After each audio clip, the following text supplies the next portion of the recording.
Olá! O estado do Rio tem uma área relativamente pequena, apenas 0,5% do território brasileiro. Mas quando se trata da pesca, estamos entre os 3 maiores produtores nacionais, além de sermos a população que mais consome pescado no país. Hoje nós vamos conhecer um pouco mais daquilo que está sendo feito pelos pescadores e pela atividade, que é uma das mais importantes na ocupação de mão de obra e na busca de uma alimentação saudável. Fique aí, que o programa do bem está só começando a Responsabilidade. Estamos de volta com Responsabilidade. O aleitamento materno é a garantia de um alimento completo com todos os nutrientes que o seu filho precisa para o seu desenvolvimento. Amamente seu filho, é um ato de amor. Hoje estamos recebendo Antônio Emílio Santos, presidente da FIPERJ, que é a Fundação Instituto de Pesca do Estado do Rio de Janeiro, e Cristino Auro, deputado estadual, secretário de Estado de Agricultura, que é inclusive, né, Cristino? Olá, que bom receber vocês aqui. A FIPERJ é uma das vinculadas da Secretaria? A FIPERJ, né, ela é uma das entidades vinculadas à Secretaria que tem a responsabilidade de conduzir os assuntos da pesca e também da aquicultura, quer dizer, nossa, que palavra, os cultivos da água. Primeira coisa é aprender a falar aquicultura, né? Aquicultura. Né? E nós somos grandes comedores de peixe, né, Antônio? Sim, é verdade. Nós somos per capita, nós somos o estado que mais consome pescado em termos de Brasil, né? Pescado de água marinha, principalmente. Tem que cuidar, então, da FIPERJ, né? Porque eu vou te contar, o pessoal não sabe disso, quando o pessoal pensa que a gente come muita picanha, muito frango, mas, na verdade, embora todas essas cadeias sejam pertinentes à agricultura, a gente não tem essa noção que o peixe é tão consumido. Na verdade, quando você fala consumo per capita ano, esse termo, para entender, é um cálculo que se faz da quantidade de peixe que é consumido num estado, numa cidade ou num país, dividido pelo número de habitantes, aquilo durante um ano. Então, no estado do Rio, esse consumo é da ordem de 23 quilos por habitante por ano. Caramba, certo? Muito alto. O recomendado pela Organização Mundial de Saúde é em torno de 13 quilos aproximadamente. Nós estamos acima, então, do que é muito acima, e muito acima da média brasileira, que não passa de 8 quilos por habitante ano. Então, o estado do Rio se destaca muito nisso, e é por isso que o Rio de Janeiro tem cada vez mais voltar a investir na atividade pesqueira, e é exatamente isso que a gente está fazendo nesse momento.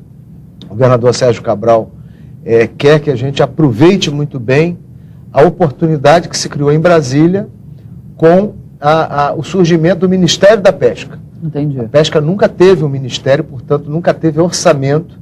Então, esse ano de 2010 é o ano que marca uma coisa importante. É o primeiro orçamento da história do Ministério da Pesca no Brasil.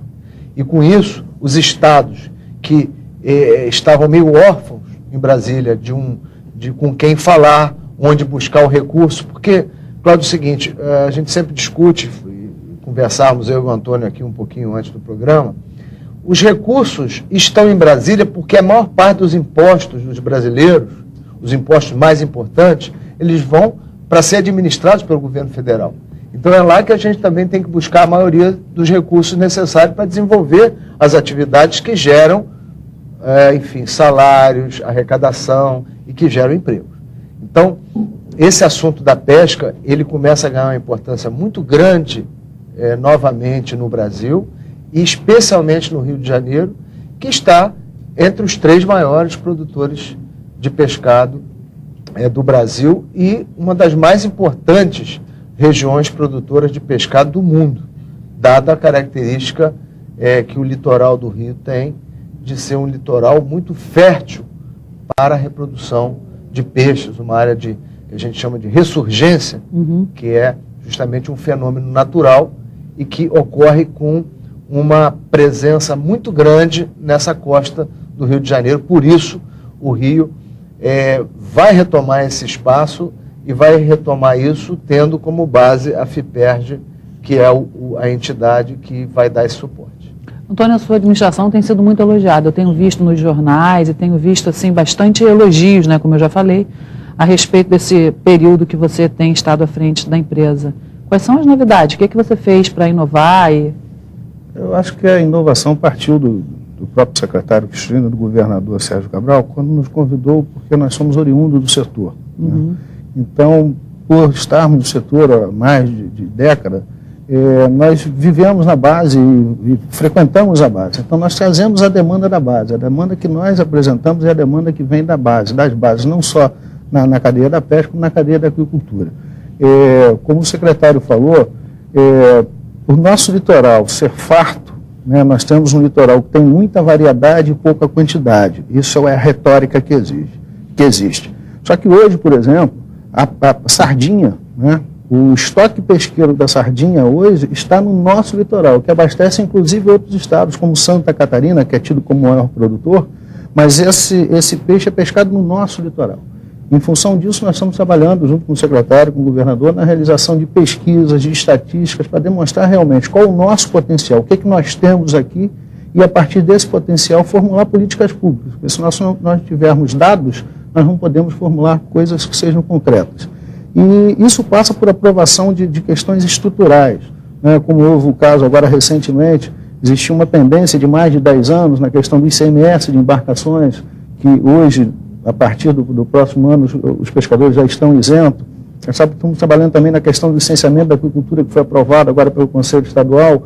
Foi criado um capítulo exclusivo da aquicultura no licenciamento ambiental, com uma parceria muito forte com a Secretaria de Meio Ambiente, através do INEA, né, do Instituto Estadual do Ambiente. E são essas parcerias, como o secretário citou, a questão do Ministério da Pesca, além dos órgãos do órgão federal, nós estamos buscando também na iniciativa privada. Conseguimos fechar agora recentemente um convênio para fazer um monitoramento e cursos de capacitação naquela região da Baía de Sepetiba, que é uma região muito agredida, que tem um passivo ambiental muito grande. Então, são essas demandas que a gente conhece no setor que a gente tem buscado aplicar as soluções possíveis. É óbvio que as questões são muito latentes, são coisas muito antigas, um passivo é muito grande. A gente não vai conseguir resolver tudo de uma vez, mas tem sempre um início. Exatamente. A gente tem buscado esse início na questão estrutural. Não adianta a gente fazer muita oferta de soluções se nós não viabilizarmos para o pescador e para o aquicultor o acesso a essas soluções. Cristiano, ele citou o exemplo da sardinha. É interessante isso, porque eu ouvi dizer que a sardinha é um peixe altamente nutritivo e ele substituiria até o ômega 3 do salmão. Isso é verdade?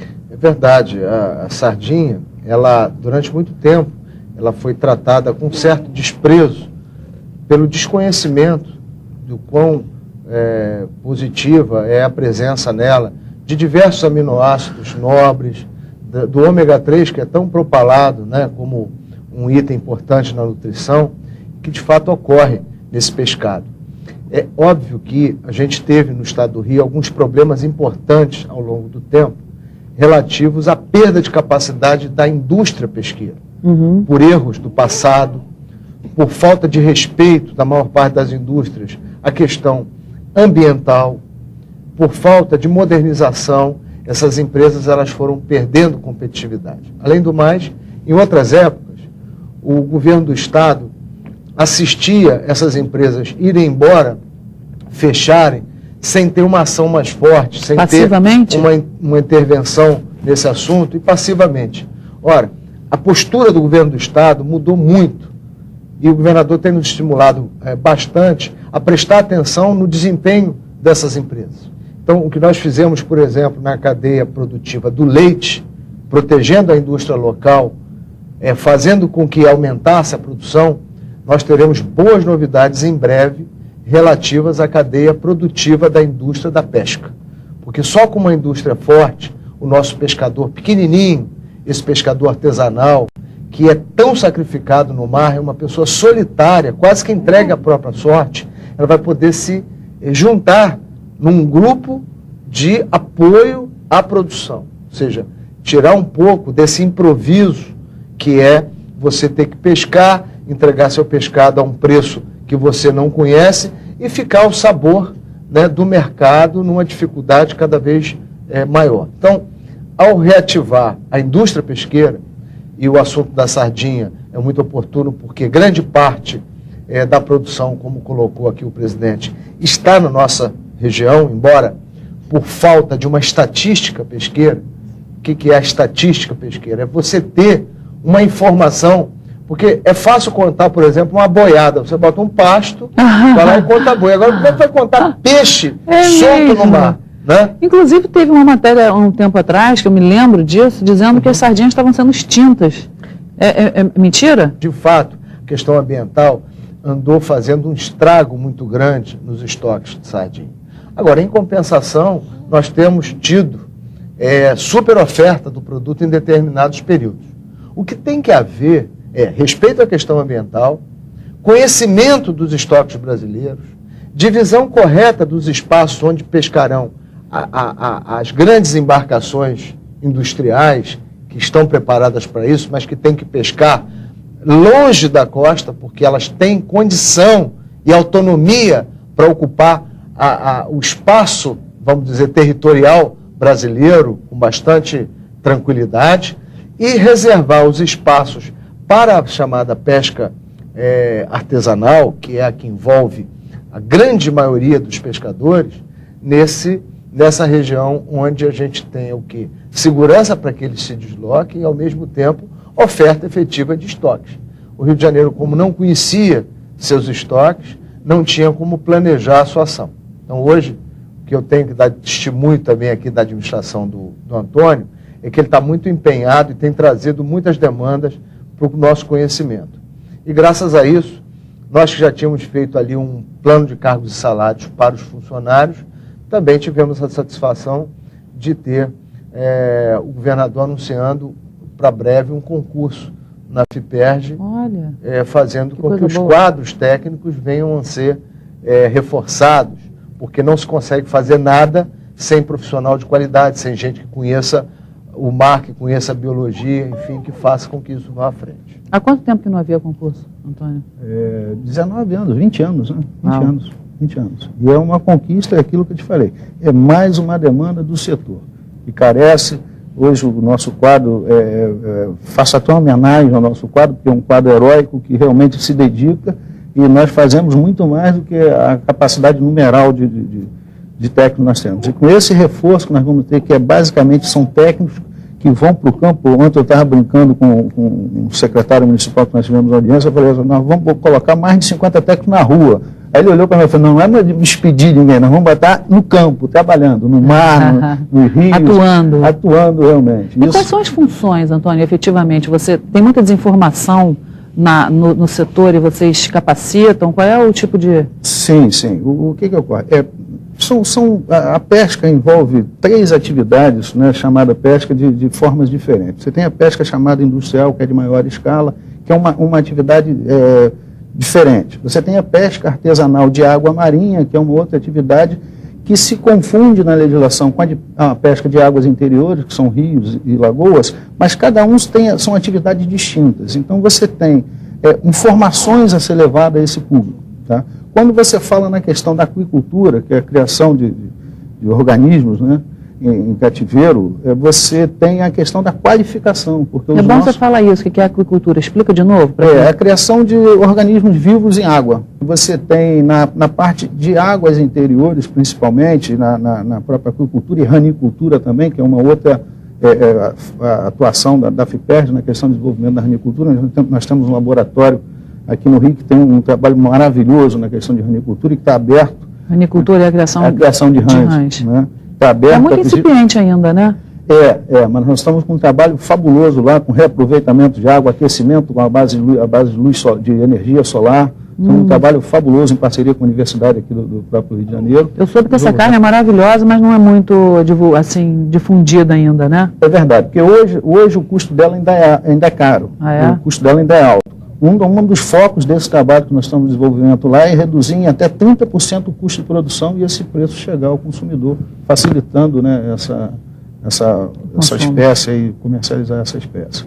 Mas eu acho que o aumento do quadro da FIPERJ vai principalmente levar conhecimento, levar informação aos produtores do nosso estado. Mas vocês têm assim, esse serviço de educação do pescador, de explicar como é que funciona, que tem o período do defeso, que são aquele período que não pode ser pescado, haver pescaria, vocês tem esse tipo de... Em função daquilo que nós falamos, do número reduzido, a gente não tem condições de ir diretamente ao produtor. Então, nós fazemos essa interlocução via as entidades de representação, via as colônias de pescadores, cooperativas e associações. A gente mantém